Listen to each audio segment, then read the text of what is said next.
Hello everyone, welcome back to our channel. कैसे आप सब लोग? आई होप कि आप सब लोग अच्छे होंगे, मस्त होंगे, पढ़ाई में लगे होंगे।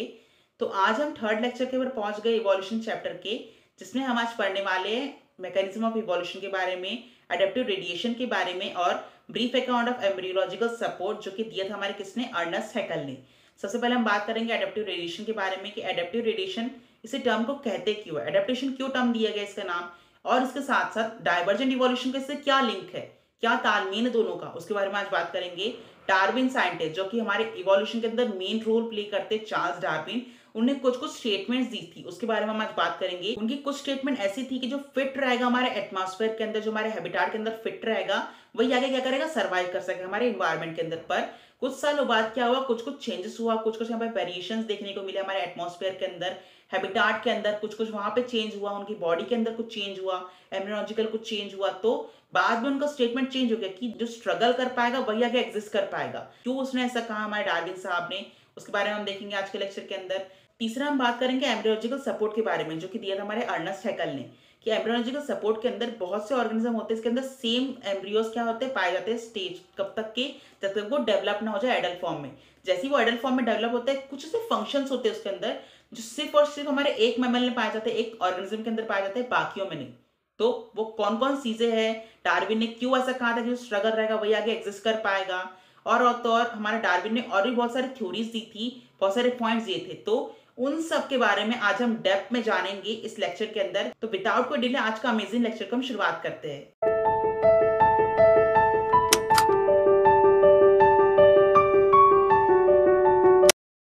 स्टार्ट करते हैं आज हमारा फर्स्ट टॉपिक एडेप्टिव रेडिएशन, जो कि अंडर कैटेगरी में आता है हमारे डाइवर्जेंट इवोल्यूशन के अंदर।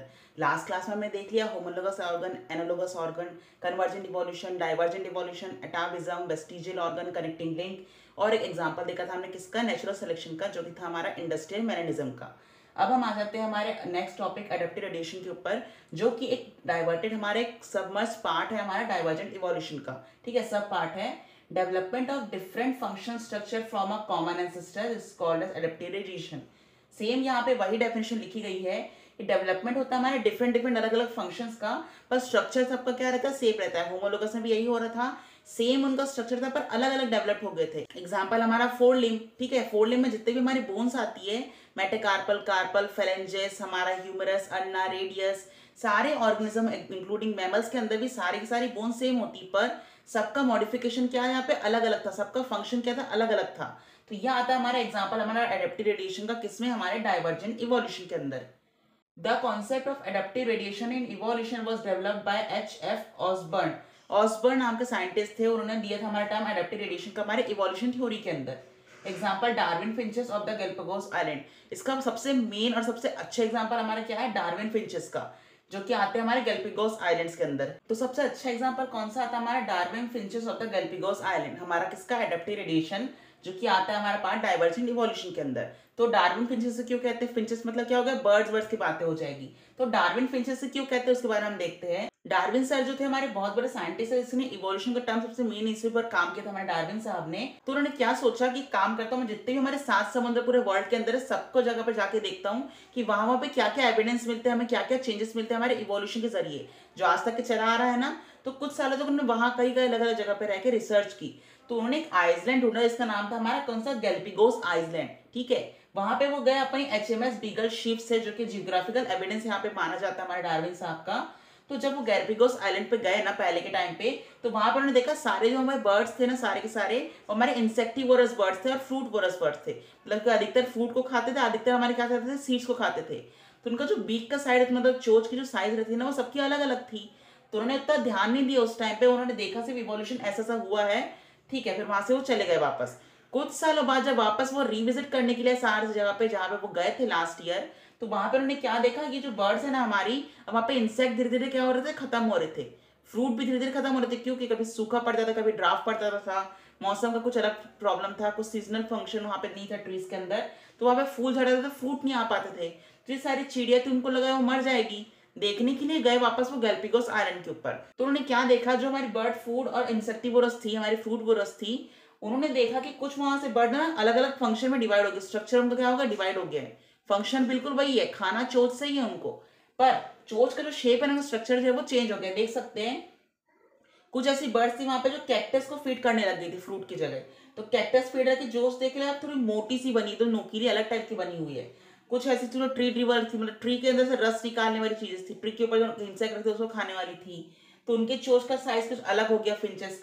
एक तीसरी हमारी थी क्या, इंसेक्टिवोरस वाली बर्ड्स, मतलब कि जो इंसेक्ट को खा, जो पेड़ के ऊपर रहते थे, जमीन के ऊपर चलते छोटे छोटे इंसेक्ट, उनको खाने का काम करते। लास्ट तक हमारी ग्राउंड फिंचेस, मतलब कि जमीन पे जो भी चीजें गिर रहती ना, छोटी छोटी चीजें, फ्रूट के टुकड़ा हो गया, बीजेस हो गए, इंसेक्ट्स हो गए, या फिर कुछ और अदर चीज हो गई, तो उसको खाने के लिए इसकी चोंच देखो सबसे अलग है। तो ये देख सकते हैं आप, हमारी बर्ड वही है, सेम सेम, ठीक है, पर इनमें क्या होगा, कुछ कुछ चेंजेस हो गए। कुछ हमें यहाँ क्या देखने को मिला, हमारे इवॉल्व हुई कुछ चेंजेस, ठीक है। बर्ड पहले क्या करती थी, हमारे इंसेक्ट के ऊपर फीड करती थी या फिर फ्रूट के ऊपर फीड करती थी। जैसे जैसे जनरेशन बाय जनरेशन चेंज होते गया, कुछ नेचर में चेंज आया, मतलब कि नेचुरल सिलेक्शन की तरह ही लग रहा है आपको भी ये, कि नेचर में कुछ बदलाव आया तो अपने आप को इन्होंने अडेप्ट किया।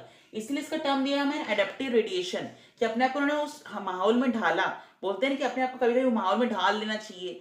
गर्मी तो गर्मी की तरह कपड़े पहनने चाहिए हमें, ठंडी है ठंडी की तरह कपड़े पहनते हैं हम, क्यों, कि हमें उस चीज में माहौल में क्या होना है, अडेप्ट होना है। इसीलिए बर्ड्स ने भी वही किया। अब फ्रूट खत्म हो गए वहां पे, हमारे इंसेक्ट खत्म हो गए, तो वो अलग अलग चीज के ऊपर फीड करने लगे। तो डार्विन ने सोचा, अरे बाप रे, मतलब ऐसे ही यहाँ पे नेचर भी खुद ब खुद सेलेक्ट कर रहा है चीजें, कि नेचर का नहीं अडेप्ट हो रहा है खुद ब खुद अपनी चीजों के अंदर। तो ये हमारा सबसे बेस्ट एग्जाम्पल माना गया हमारा एडेप्टिव रेडिएशन का। डार्विन ने ही क्या किया था, एक्सपेरिमेंट किया था पूरी चीजों के ऊपर, ये सारी चिड़ियों के ऊपर। तो इसीलिए चिड़ियों को नाम दे दिया हमारा Darwin finches. They have common ancestor but now have different type of modified beaks. उनके कॉमन एंसेस्टर थे, मतलब जो उनके पूर्वज थे ना हमारे चिड़ियों के, जो उनके पहले पेरेंट्स थे, हमारे ग्रैंड पेरेंट्स थे, उनसे डेवलप होते होते होते होते क्या हुआ, इनके जो बीक थी ना उससे मॉडिफिकेशन हुआ कुछ। तो चोच देख सकते, सबकी अलग अलग दी हुई, किसकी मोटी है, किसकी बहुत पतली है, एकदम छोटी सी है, किसी एकदम नोकीली है ट्री ड्रिवर के लिए, ठीक है। तो according to their food habitat, जैसा उन्हें उस टाइम हैबिटेट मिला, उस टाइम से उन्होंने क्या किया, अपने आप को अडेप्ट कर लिया। और इसी टर्म को हमारे गैल्पिगोस आइलैंड के हमारे जरिए बताया गया, हमारे किसने, डार्विन साहब ने। इसलिए इस पूरे टर्म को हम कहते हैं डार्विन फिंचेस, जो कि एकदम बेस्ट सटीक एग्जांपल हमारा एडेप्टिव रेडिएशन का। और आप देख सकते हैं यहाँ पे हमारा क्या था, एंसेस्टर बिल्कुल सेम था। डाइवर्जेंट इवोल्यूशन होमोलोगस ऑर्गन में भी यही हो रहा था, कि सेम हमारा स्ट्रक्चर था, मतलब हमारे फोर लिम्ब की सारी बोन सेम है, पर सारे चीजों के काम क्या है, अलग अलग है। सेम यहाँ पे एंसेस्टर था, कि यहाँ पे क्या हो रहा है, हमारा सेम चीज के ऊपर फीड किया जा रहा है, फूड के ऊपर फीड करना है, पर इनकी मॉडिफिकेशन हो गया, हमारे बीक्स के अंदर सब क्या हो गया, अलग अलग हो गया, डाइवर्ज हो गया एक जगह से। इसीलिए आता है हमारा इवोल्यूशन कौन सा, डाइवर्जेंट के अंदर। आई होप कि आपको समझ आया होगा एडेप्टिव रेडिएशन, डाइवर्जेंट इवोल्यूशन क्यों कहा जाता है इसे, ठीक है। एक और एग्जांपल आता है हमारा, उसको हम अगले स्लाइड के ऊपर समझते हैं। अगर आपको यहाँ तक कुछ भी डाउट है तो आप कमेंट सेक्शन में पूछ सकते हैं। जो हमारा लास्ट टॉपिक था उसको हम कंटिन्यू करते हैं स्लाइड के ऊपर। 5 to 13 species of finches which different from mainland finches and also each other in size and color, shape and beak and food habitat। जो हमारे 5 से 13 स्पीशीज थी ना, जो कि हमारी मेन स्पीशीज थी हमारे फिंचेस की, वो बिल्कुल डिफरेंट थी। कौन कौन सी, हमारे लैंड पे जो फिंचेस रहते थे उससे, जो इंसेक्टिवोरस थे उनसे, और भी बहुत सारी जो फिंचेस अलग अलग डिवाइड थी ना, इंसेक्टिवोरस थे, कैक्टस फीडर थे, ट्री ड्रिवर्स थे, ग्राउंड फीडर्स थे, सब क्या हो गया, डिवाइड हो गया अलग अलग स्पीशीज के अंदर। जो कि हमारे 5 से 13 स्पीशीज मेन थी, वो और ग्रुप बना लिया, अंडर ग्रुप हमारे किसके, कैक्टस फीडर में, ट्री ड्रिवर के अंदर, इंसेक्टिफियर्स के अंदर, fruit feeder, ground feeder finches के अंदर। और तो और भी हम किस बेसिस के ऊपर डिवाइड कर सकते हैं, उनकी साइज एंड कलर के ऊपर। कुछ कलर के हमारे फिंचेस थी वो अलग अलग कलर की थी, साइज जिसका था थोड़ा छोटा था, किसी का बड़ा था। शेप एंड बीक, शेप जो हमारे बीक का, किसी का बहुत बड़ा शेप था बीक का, देखते हैं हमें कैक्टस वाले में, जो कैक्टस फीडर थे उनके शेप बहुत बीक का बड़ा था। जो इंसेक्टिवर्स उनका बीक बहुत छोटा छोटा था। ट्री ड्रिवर की बीक क्या थी, बहुत ज्यादा लंबी थी, एकदम नोकीली थी। वैसे ही हमारा फूड हैबिटेट के बेसिस के ऊपर सब क्या हो गया, अलग अलग अलग डिवाइड हो गए उनके एडेप्टेशन के कारण, ठीक है। Darwin finches is the best example for adaptive radiation. Darwin finches हमारा सबसे एक्सीलेंट और बेस्ट एग्जांपल हमारा किसका, एडेप्टिव रेडिएशन का, ठीक है। एडेप्टिव रेडिएशन का हमारा सेकंड एग्जांपल होता है ऑस्ट्रेलियन मार्सुपियल का। Darwin explain that adaptive radiation give rise to variety of Australian marsupial. जो ऑस्ट्रेलियन मार्सुपियल से जितने भी हमारे मैमल्स थे, उनके अंदर भी कुछ कुछ ऐसी हमारी सिमिलरिटीज देखने की मिली थी, कि अपने आप को उन्होंने एडप्ट किया था जो भी हमारी हैबिटेट थी उसके बेसिस के ऊपर। तो ऑस्ट्रेलियन मार्सुपियल और हमारा डार्विन फिंचेस हमारे मेन एग्जांपल्स आते हैं हमारा किसका, एडेप्टिव रेडिएशन का, जो कि हमें क्या बताता है, डाइवर्जेंट इवोल्यूशन, कि हमारा स्ट्रक्चर रहेगा सेम पर इसके फंक्शंस रहेंगे डिफरेंट। आई होप कि आपको ये समझ आया होगा हमारा एडेप्टिव रेडिएशन, जो कि हमारा सब कैटेगरी में आता है हमारे डाइवर्जेंट इवोल्यूशन के अंदर। नेक्स्ट टॉपिक है, हम चलते हैं हमारे बायोलॉजिकल इवोल्यूशन के अंदर। ये कौन कौन चेंजेस है हमारे बायोलॉजिकल इवोल्यूशन के अंदर हम देखने को मिली, कौन कौन सी थ्योरी आई, कौन कौन साइंटिस्ट ने थ्योरी दी थी, चलिए जानते हैं उसे अगले स्लाइड के ऊपर। अगर आपको यहाँ तक कुछ भी डाउट है तो आप कमेंट सेक्शन में बेझिझक पूछ सकते हैं। चलते हैं हमारे फोर्थ टॉपिक के ऊपर, जो कि हमारा बायोलॉजिकल इवोल्यूशन है। ठीक है, क्या होता है biological evolution? Biological evolution in cellular form of life would be started then they originated on earth. मतलब बायोलॉजिकल इवोल्यूशन क्या बताता है? मतलब एक सेलुलर फॉर्म से हमारी लाइफ में क्या हुआ, ओरिजिनेट हुआ और वहां से स्टार्ट हुआ हमारे सारे ऑर्गेनिज्म का बनना। सिंगल सेल ऑर्गेनिज्म क्या हुआ, मल्टी सेलुलर बने। मल्टी सेलुलर से क्या बना, हमारे ऑर्गन्स बने। ऑर्गन से ऑर्गन सिस्टम, ऑर्गन सिस्टम से हमारे क्या बना, ऑर्गेनिज्म बना। ऐसी life one by one step by step क्या होती है, आगे बढ़ते गए हमारे अर्थ के ऊपर। और ऐसे हमारा क्या हुआ, सबका विकास हुआ। Microorganisms divide very fast because they have ability to multiply and because millions of individuals within us। जो हमारे माइक्रो ऑर्गेनिज्म है वो बहुत स्पीड से क्या होता है, डेवलप होते थे, डिवाइड होते थे, वन बाय वन डिवाइड होते थे। तो हर एक सेकंड के अंदर बहुत सारे सेल्स बन जाते थे because of millions of individual have with in an hour. मतलब कि उनकी डेवलपमेंट पावर इतनी स्पीड थी, मतलब एक सेकंड में 1000 सेल्स बन जाते थे, 10 मिनट के अंदर 10 लाख सेल बन जाते थे। मतलब इतनी स्पीड उनकी डेवलपमेंट थी, मतलब कि एक सेकंड में इतना बढ़ते जा रहे हो सेल कि मतलब बायोलॉजिकल इवोल्यूशन इतना स्पीड हो गया था मतलब उस टाइम सेल्स के लिए कि हर एक सेकंड के अंदर बहुत सारे सेल्स प्रोड्यूस हो रहे थे, उनसे कुछ और सिस्टम बना था, वहां से ऑर्गेनिज्म क्या हो रहा था, डेवलप हो रहा था। मतलब कि सारी जो प्रोसेस हमारी हो रही थी इवोल्यूशन के अंदर, सारी बायोलॉजिकल टर्म के ऊपर की जा रही थी। ठीक, some individual are better adapted to survive in the new environment. बहुत समय पहले लोग ऐसे कहते थे कि हमारे अर्थ के ऊपर सिर्फ पानी पानी था, तो कुछ ऑर्गेनिज्म ऐसे तो सिर्फ हमारे वाटर के अंदर सर्वाइव कर सकते थे, लैंड के ऊपर नहीं कर सकते थे। कुछ सिर्फ लैंड के ऊपर रह सकते थे, हमारे वाटर के अंदर नहीं रह सकते थे। तो ऐसे कुछ हुआ उस टाइम, जो वहाँ बेटर अडेप्टेड था ना वो आगे सर्वाइव कर दिया हमारे नेचर के अंदर, हमारे एनवायरमेंट के अंदर। ठीक है, और जो सर्वाइव नहीं कर पाया क्या होगा, डिजेनरेट हो गए, मर गए। ठीक है, तो इसी के ऊपर हमारी दो थ्योरी आती है, थ्योरी ऑफ इवोल्यूशन, जो कि दी थी हमारे लेमार्क्सिज्म। ठीक है, कौन सी दो थ्योरी? एक आती है हमारी इंटरनल वाइटल फोर्स, दूसरी आती है हमारी use and disuse organ theory. Internal vital force नाम से बड़ा सारा मतलब हमारे अंदर से कोई इंटरनल वाइटल फोर्स निकले, उसी कारण क्या होगा, हमारा विकास होगा। सारा हमारा जो भी बनावटी स्ट्रक्चर है बाहर से, मॉर्फोलॉजी, एनाटॉमिकली, पूरा का पूरा क्या होता है, इंटरनल वाइटल फोर्स क्या होता है, इसके लिए जिम्मेदार किया जाता है। All the living organism and their component part continuously increase due to internal vital force.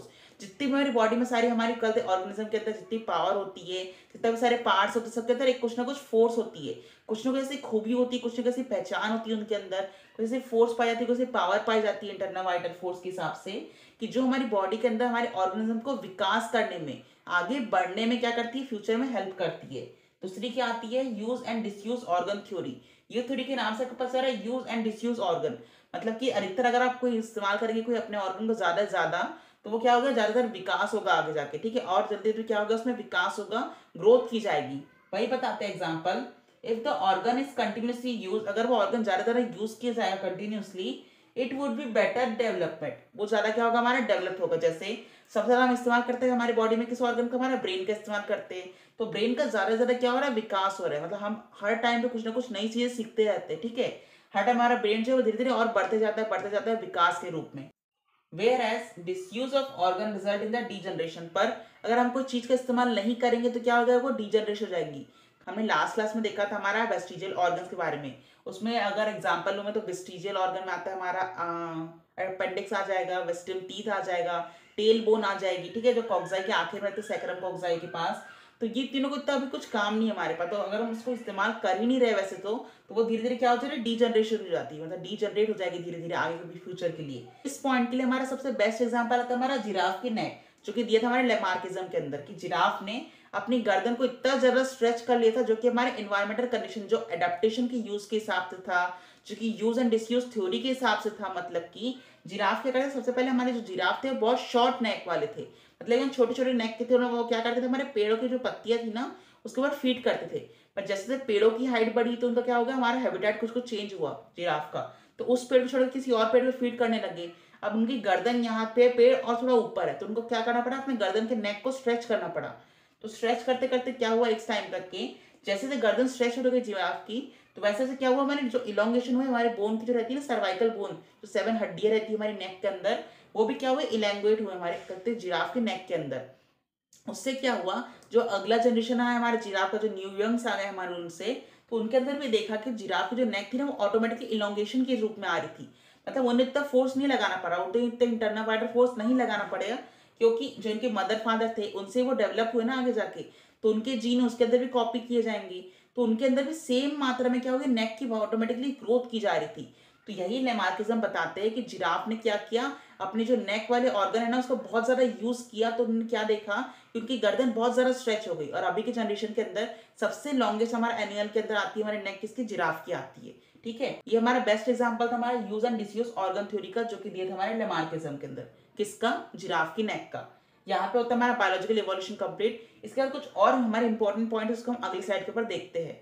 अगर आपको यहाँ तक कुछ डाउट है तो आप कमेंट सेक्शन में पूछ सकते हैं। स्टार्ट करते हैं हमारा नेक्स्ट टॉपिक, बायोजेनेटिक लॉ। ठीक है, embryological support for evolution is given by Ernest Haeckel, which is the under category of biogenetic law. Biogenetic law के अंदर हमारा कैटेगरी आता है एम्ब्रियोनिकल सपोर्ट ऑफ इवोल्यूशन, जो कि किसने दिया था, हमारे अर्नेस्ट हैकेल साहब ने। His theory was based upon the observation of certain feature during the embryonic stage common to all vertebrate that are the absent in the adult. इन्होंने थ्योरी क्या दी थी, मतलब कि based on the observation of certain feature, कुछ features को इन्होंने क्या किया, ऑब्जर्व किया, अंडरस्टैंड किया, जो कि हमारे एम्ब्रियोनिक स्टेज में तो प्रेजेंट होते हैं हमारे सारे वर्टिब्रेट्स के अंदर, पर वो हमारे एडल्ट स्टेज में नहीं पाए जाते।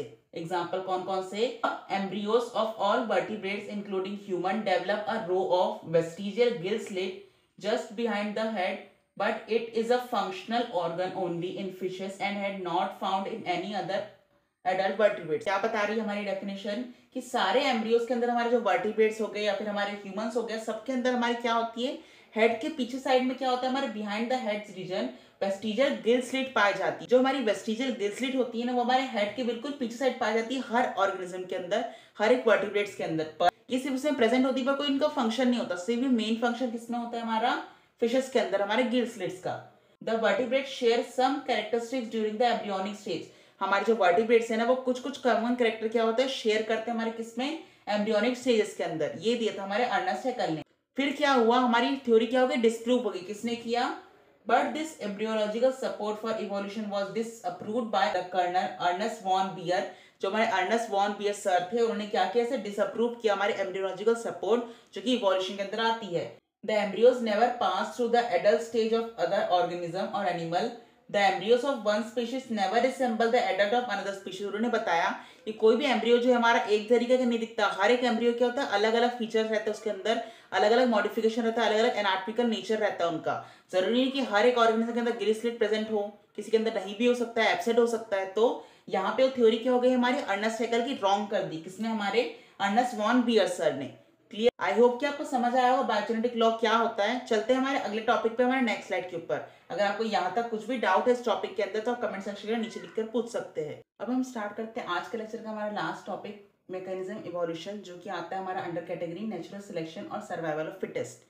किसने दिया था, ये हमारे डार्विन सर ने दिया था थ्योरी। ठीक है, it is to be noted that only survival of fittest is not enough, but organisms should be also adapt or changes themselves according to their condition changed by the environment is also changing। मतलब कि क्या कहना चाह रहे हैं हमारे Darwin sir, कि हमें सर्वाइवल ऑफ फिटेस्ट, वो पहले क्या सोचते हैं हमारे डार्विन सर, कि वो सर्वाइव करेगा हमारे इन्वायरमेंट में, हमारे जो बदलते इन्वायरमेंट, जो चेंजेस आ रहे हैं हमारे नेचर के अंदर, एटमॉस्फेयर के अंदर, उनके हैबिटाट के अंदर, वही क्या रहेगा, हमारा सर्वाइव रह पाएगा अगले स्टेज के लिए, अगले इवोल्यूशन जर्नी के लिए। ठीक है, सर्वाइवल ऑफ फिटेस्ट ये उन्होंने टर्म दिया था। पर कुछ सालों बाद क्या हुआ, उन्होंने टर्म को चेंज करना पड़ा। क्यों चेंज करना पड़ा, क्योंकि कुछ ऐसे टर्म भी थे हमारे जो सर्वाइवल रह पा रहे थे, पर वो फिट नहीं रह पा रहे थे, हैबिटाट के अंदर रह नहीं पा रहे ठीक तरीके से। तो उन्होंने अपना स्टेटमेंट चेंज किया और कुछ इस तरीके से रखा कि जो यहाँ पे स्ट्रगल करेगा वही एग्जिस्ट करेगा, कि जो लड़ाई झगड़ा होता है ना, जो इन्वायरमेंट में लड़ पाएगा, जितने में स्ट्रगल होता है, फूड के लिए हो गया, शेल्टर के लिए हो गया, ब्रीडिंग के लिए हो गया, या फिर कोई इन्वायरमेंटल स्टडीज हो गई, या फिर कोई डिजीज आ गई, अर्थक्वेक हो गया,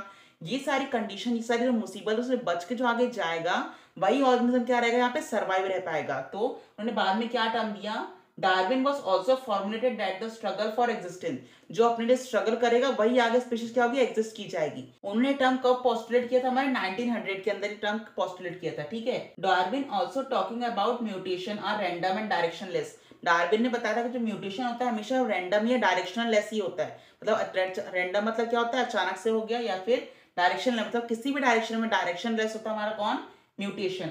where the Darwinian variation are small and directional, मतलब और जो वेरिएशन होता है वो हमारा छोटा सा जगह पे होता है, मतलब वेरिएशन जो होता है हमारा बहुत छोटा सा होता है और वो डायरेक्शन में होता है। ठीक है, म्यूटेशन कैसा रहेगा, अचानक से होगा, रैंडम और डायरेक्शन लेस होगा। वेरिएशन कैसा होगा, हमारा स्मॉल होगा और डायरेक्शनल स्टेट में आएगा। ठीक है, mutation cause speciation and hence called as saltation. Single step large mutation हमारा किसको कहते हैं, साल्टेशन को कहते हैं।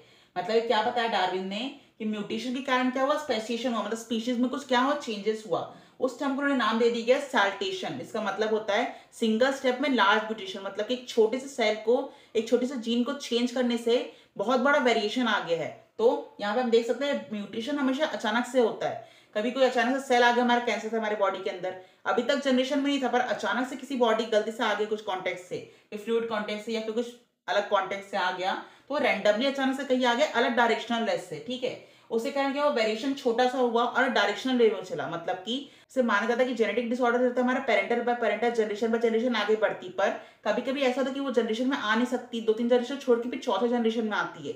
पढ़ा था ना हमने प्रिंसिपल ऑफ इनहेरिटेंस है वेरिएशन के अंदर। एक कुछ ऐसे डिजीज थी हमारी, क्रिस क्रॉस इनहेरिटेंस थे, तब इसमें दिखाई दे रही थी, इसमें नहीं दिखाई दे रही थी। कुछ ऐसे डिजीज तो एक जनरेशन में आ रही थी, डायरेक्टली 5वें-6वें डायरेक्शन में आ रही थी जनरेशन के अंदर। तो वैसे ही हमारे इससे भी होता है, म्यूटेशन एकदम छोटे पॉइंट में अचानक से कहीं भी हो सकता है, रैंडमली हो सकता है, पर वेरिएशन क्या होता है, छोटी जगह पे होता है, वो डायरेक्शनली चलेगा आगे जनरेशन के लिए, ठीक है। म्यूटेशन जैसा नहीं तो वो डायरेक्शनलेस, अभी आया अगले टाइम में नहीं आएगा, ठीक है। समझ आए आपको बात। ये होता है हमारा मैकेनिज्म, हमारा नेचुरल सिलेक्शन का, सर्वाइवल ऑफ फिटेस्ट, जो कि दिया था हमारे डार्विन सर ने कब, 1900 के अंदर, कि जो यहाँ पे स्ट्रगल करेगा वही आगे एग्जिस्ट करेगा। हमारे से भी ऐसे होता है, जो हम स्ट्रगल करते हैं ना वही आगे क्या करता है, एग्जिस्ट करा जाता है। तो स्ट्रगल ऑफ एग्जिस्टेंस के बेसिस पे 3 कैटेगरीज आती है हमारे ऑर्गेनिज्म के ऊपर। फर्स्ट आ जाएगा हमारा इंटरस्पेसिफिक, दूसरा आ जाएगा इंटरस्पेसिफिक, तीसरा आ जाएगा हमारा एनवायरमेंटल। फर्स्ट आता है हमारा इंटरस्पेसिफिक। इंटरस्पेसिफिक मतलब क्या हो जाएगा यहाँ पे, सेम स्पीशीज का। इंटर मतलब होता है डिफरेंट स्पीशीज, ठीक है। इंटरस्पेसिफिक में क्या आएगा, स्ट्रगल बिटवीन सेम स्पीशीज, मतलब सेम स्पीशीज के लिए, मतलब एक सेम चीज के लिए क्या हो रहा है, यहाँ पे लड़ाई की जा रही है। एग्जाम्पल हमारा फूड और शेल्टर। अगर मान लीजिए कि अगर हमारे पास 50 ग्राम का एक आदमी है, इधर ही 50 ग्राम का आदमी, दोनों हमारे किसके लिए लड़ रहे हैं, शेल्टर के लिए, फिर फूड के लिए लड़ाई कर रहे हैं, दोनों में कोई जीतेगा क्या, नहीं जीत पाए, दोनों ही इस कंडीशन में क्या हो जाएंगे, जीत नहीं पाएंगे, हार जाएंगे, ठीक है। दोनों ही दोनों हार जाएंगे, क्योंकि दोनों क्या है, हमारे सेम पावर के, सेम हेल्थ के, सेम हाइट के, ठीक है। जब लड़ाई होगी दोनों में तो अधिकतर चांसेस यही रहेगा 50-50 हो सकता है, पर कोई एक जन जीत नहीं सकता, कोई एक उसके ऊपर डोमिनेंट नहीं हो सकता, ठीक है, क्योंकि रस्सी में यहाँ पे कोई है नहीं, दोनों डोमिनेंट ही एक दूसरे की तरफ। तो यहाँ पे क्या होगा, स्पीशीज और शेल्टर के लिए इंटरस्पेसिफिक की जाएगी। इंटरस्पेसिफिक हमारा सेकंड वाला आता है, struggle between different species for breeding. एक एग्जांपल लेते हैं हम, ब्रीडिंग के लिए अगर यहाँ पे स्ट्रगल किए जा रहे हैं, पर दोनों अलग अलग स्पीशीज है, दोनों अलग अलग डिफरेंट डिफरेंट ऑर्गेनिज्म है, एक यहाँ पे शेर है, एक यहाँ पे लॉयन है, ठीक है। दोनों के बीच में क्या पे लड़ाई चल रही है कि वो फीमेल कौन सी एक्सेप्ट करना चाहता है करके, ठीक है। तो दोनों तरफ क्या होगी, लड़ाई होगी मेरे ब्रीडिंग के लिए। तो ये आ जाएगा हमारा इंटरस्पेसिफिक का एग्जाम्पल। तीसरा आ जाता है हमारा स्ट्रगल का इन्वायरमेंटल स्ट्रगल। इन्वायरमेंटल स्ट्रगल क्या होता है, struggle for environmental factor, example earthquake, hot, cold, rain और डिजीज।